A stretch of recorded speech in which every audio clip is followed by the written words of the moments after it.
Well, Coastal Bend, we're only about one more week away from Thanksgiving, so we're getting pretty close now. We're going to take a look at what to expect for our Thanksgiving 2025 and what we normally see across the Coastal Bend. First, going to start off with some of those climatology fun facts for you. While we've gotten into the 30s on Thanksgiving, even Halloween was actually our earliest freeze on record. Thanksgiving itself has never seen a freeze here in the Coastal Bend, at least dating back to about 1893. That was the start of our records. For that rainiest Thanksgiving, we go back to 1913. We got over 2 inches of rain.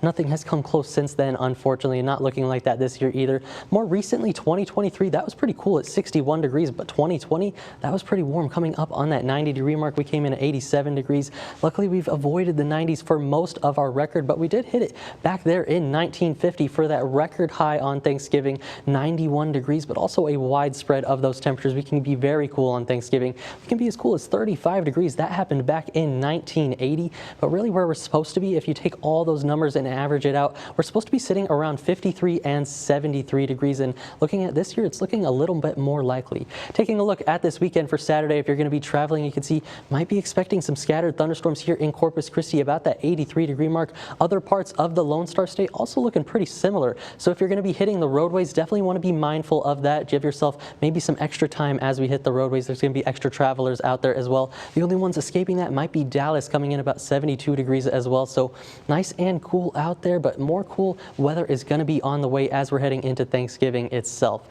Taking a look at that thankful checklist, here's the forecast also for Corpus Christi ourselves. At least that current forecast you can see going to be about 71 degrees for our daytime high, and we're almost thankful for everything. The only thing we're not thankful for going to be that no rain. We're not expecting rain on Thanksgiving as of now, and we could definitely use it since we're almost 13 inches shy in terms of 2025 for where we should be, but everything else looking nice and good for our Thanksgiving here in Corpus Christi. Let's take a look at other parts of the Lone Star State on Thanksgiving as well. In San Antonio, we're expecting pretty cool weather there, 65 degrees, and really across most of the Lone Star State. Dallas there at 56 degrees with partly cloudy skies for all of us, and those winds out of the northeast. So going to be a pretty nice Thanksgiving for us on the board as we're heading into it. Of course, if you want to get that latest forecast, you can always get that at christv.com.